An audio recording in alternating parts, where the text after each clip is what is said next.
सरकार दगाबाज आहे असं? बिलकुल सरकार दगाबाजच आहे आणि म्हणूनच आम्ही या दौऱ्याला नाव दिलेलं आहे दगाबाजरे. सरकारने जे पॅकेज जाहीर केलं 32,000 कोटी रुपयाचं कोणाला मिळाले सरकारने दाखवावं आणि सरकारने 32,000 कोटी रुपये कोणाकोणाला दिले जरा सांगावं आम्हाला. सरकारने म्हणजे सरकारच्या मुख्यमंत्र्यांनी उपमुख्यमंत्र्यांनी पत्रकार परिषद घेऊन घोषणा एक केली, अध्यादेश दुसरे काढले, अंमलबजावणी तिसरीच आहे. त्याच्यामुळे समजा 3 हेक्टरपर्यंत देणार होते. किती 3 हेक्टरच्या लोकांना त्यांनी मदत केली सांगावी? बागायत शेतीला किती मदत केली सांगावी? फळबागा ज्या आहेत त्याला किती मदत केली सांगावी? खडून गेलेल्या जमिनीला किती मदत केली ती सांगावी? मला असं वाटतं ही मदत शून्य आहे. काही लोकांना 1000-500 सुद्धा मदत काही जणांना आलेली आहे. मला असं वाटतं ही तुटपुंजी आहे. सरकार बोलाचीच कडी बोलाचाच भात करतं आणि म्हणून सरकार हे शेतकऱ्यांशी दगाबाजी करतंय असा आमचा आरोप आहे. म्हणून या मोहिमेला नाव आम्ही दगाबाजरे असं नाव दिलेलं आहे. कसा असणार आहे दौरा? काय काय या दौऱ्यामध्ये संवाद कोणाकोणाशी आहे? दौरा परभणीमध्ये तसा 2 दिवसाचा आहे. एक 7 तारखेला पण आहे आणि 8 तारखेला पण आहे. 7ला परभणी तालुक्यात आहे, 8ला सेलू, मानवत, पाथरी असं आहे आणि पूर्ण मराठवाड्यात 5, 6, 7, 8 अशा पद्धतीनं 4 दिवसाचा दौरा आहे. 8ही जिल्ह्यामध्ये हा दौरा होणार आहे. जवळपास 20-22 गावात, मोठ्या मोठ्या गावात उद्योगी शेतकऱ्याशी संवाद साधतील, काही गावात थांबतील सुद्धा आणि म्हणून हा दौरा मराठवाडा ढवळून काढणारा आणि दगाबाज सरकारचे पितळ उघडं करणारा ठरणार आहे. कर्जमाफीसाठी वेगवेगळ्या संघटनांनी आंदोलन केलं, सरकारनं त्यांना जूनपर्यंतची मुदत दिली आहे. सरकार करीत कर्जमाफी? आंदोलन करायला लागतंय, सगळ्यात मोठं दुर्दैव आहे. कारण हे सरकार येताना देवेंद्रजी फडणवीसांनी जाहीर सभेत 7-12 करू, कोरा कोरा कोरा असं सांगितलेलं, त्याचं भाषण सगळीकडे उपलब्ध आहे. असं तुम्ही सांगितलं असताना शेतकरी संघटनांना, शेतकऱ्यांना आंदोलन करावं लागतं, हे काही भूषणावर. असं असताना आता सरकारने 6 महिन्याची अभ्यास समिती, कसली अभ्यास समिती?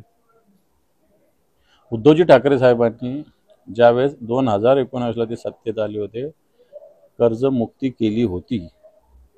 ही कर्जमुक्तीला कोणत्या अभ्यासाची गरज नव्हती पडली, एका थंबवर या कर्जमुक्ती झाली. आताही महाराष्ट्राच्या सरकारमधले काही अधिकारी एवढे सक्षम आहे की कशा पद्धतीनं कर्जमुक्ती करायची ते 6 महिन्याने 6 मिनिटात सांगू शकतात, असे अधिकारी आपल्या प्रशासनात आहे. पण सरकार वेळ काढूपणा आणि शेवटी तेच दगाबाजी, शेतकऱ्यांशी दगाबाजी, हेच त्याला उत्तर आहे. राजकीय प्रश्न आहे की आता स्थानिक स्वराज्य संस्थांच्या निवडणुका आहेत. काँग्रेस प्रदेशाध्यक्ष म्हणतात आम्ही स्वबळावर लढणार आहे, तर शिवसेनेची काय भूमिका? मला असं वाटतं कोणताही पक्ष अजून स्वबळावर लढण्याची भाषा या महाराष्ट्रात कोणत्याच पक्षाने केलेली नाही आणि कोणत्याच पक्षाची स्वबळावर लढण्याची ताकद नाही.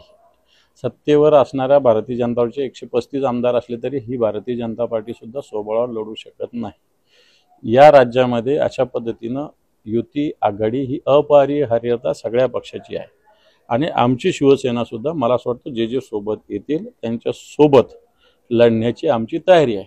नाही तर आमची तर ताकद आहे, जे ताकद आमची त्याच्याबरोबर आम्ही लढूच. परंतु मला असं वाटतं ज्यावेळेस महायुतीला किंवा हे जे सरकारमध्ये बसलेले भ्रष्टाचारी लोक बसलेले आहेत यांना जर खुर्चीहून उलथून टाकायचं असेल तर सगळ्यांनी मिळून एकत्र लढावं लागेल.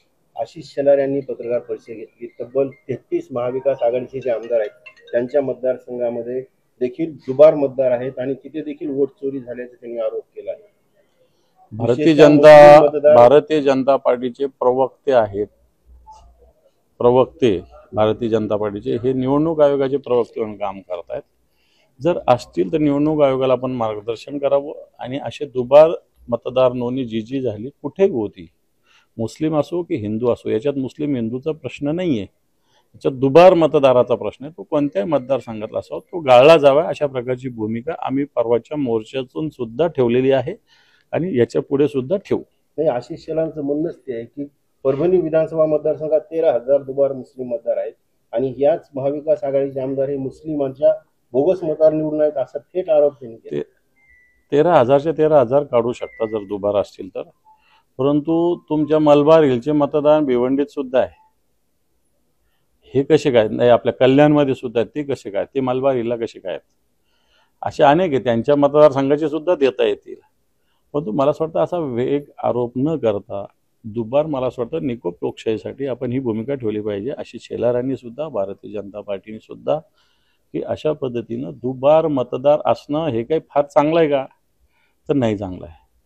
आपण लोकशाहीची बूज राखण्यासाठी अशा पद्धतीनं मतदाराचा सन्मान करावा. ज्याचं नाव एका ठिकाणी असेल एका ठिकाणी जर राहावं, दुबार मतदार नोंदणी होऊच नये अशा पद्धतीनं निवडणूक आयोगाने काम केलं पाहिजे. प्रकाश सुर्वे असं म्हणतात की आई मराठी जी आहे ती आई आहे, हिंदी मावशी आहे. एक वेळेला मराठी आई मिली तरी चालती, मात्र मावशी जगली पाहिजे. वाटतं प्रकाश सुर्वेंना आईचं महत्त्व माहिती नसेल, बाकी महत्त्व त्यांना चांगलं माहिती आहे. मागे त्यांनी काहीतरी एका ब्रिजवर काहीतरी केलं होतं, 39 देशामध्ये त्यांचं ते ब्रिजवरचं कर्तृत्व पाहायला गेलं होतं. अशा माणसाकडून आईचा काय सन्मान राखला जाईल असं मला वाटतं. आपल्याकडे एक म्हण आहे, स्वामी तिन्ही जगाचा आई विना भिकारी. आई सगळ्यात महत्त्वाची आहे आणि त्याच्यामुळे मराठी आपली आई आहे आणि आई जगली पाहिजे, जास्तीत जास्त काळ जगली पाहिजे. ही भूमिका पुत्राची असली पाहिजे. आणि असे पुत्र जर असतील की आई मरू दे आणि मावशी जगू दे म्हणणारे असेल तर मला असं वाटतं चांगलं कल्याण आहे त्यांच्या पक्षाचं पण आणि त्यांचं पण.